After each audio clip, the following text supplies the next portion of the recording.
TD Industrial Coverings in Sterling Heights, Michigan, makes nylon coverings for the robots used in auto assembly plants.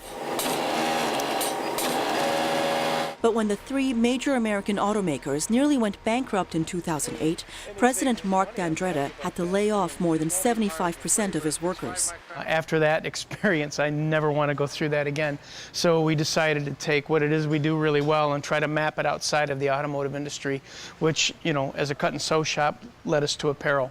That's right, apparel. D'Andretta is among a small but growing number of Michigan business people venturing into the garment trade as a way to diversify beyond the auto sector. I keep them physically separated just so that we've got a distinction between what happens in the apparel area and what happens in the industrial area. And we actually move sewers in and out depending on workload and how much volume we've got. And so it's that balancing of the resources that is allowing us to get into the apparel business. Today, Mark's sewers are working on corsets for cocktail waitresses. They'll go to a Chicago casino when finished.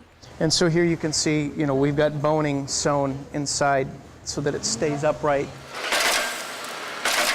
D'Andretta says his company is hiring, but it's having trouble finding enough skilled workers. Supervisor Yelena Gazian is testing a job applicant. Gazian feels she has more job security today, now that the company has work in more than one sector. Because it's more opportunity to have more customers, more jobs, more workers. So it's better for us.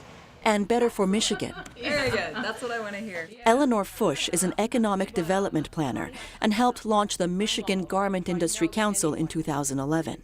It helps small garment operations across the state connect with each other to develop their business. We want this to be one of the many industries that leads to the diversification of Michigan's economy, making it stronger in the long run.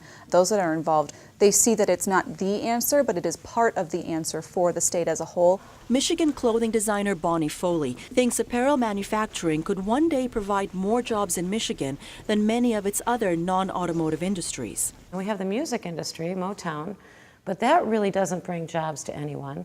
So the only viable industry that I see right now that I see growing around me is the garment industry. I suppose I could send this little lace dress to China. I suppose we could. But I mean, all these flowers are handcrafted. Apparel manufacturing accounts for less than $5 million of Michigan's economy. But the state wants to eventually rebrand itself as a manufacturing center for clothing made in the USA. And it plans to get there one stitch at a time. Mona Rabi, VOA News, Sterling Heights, Michigan.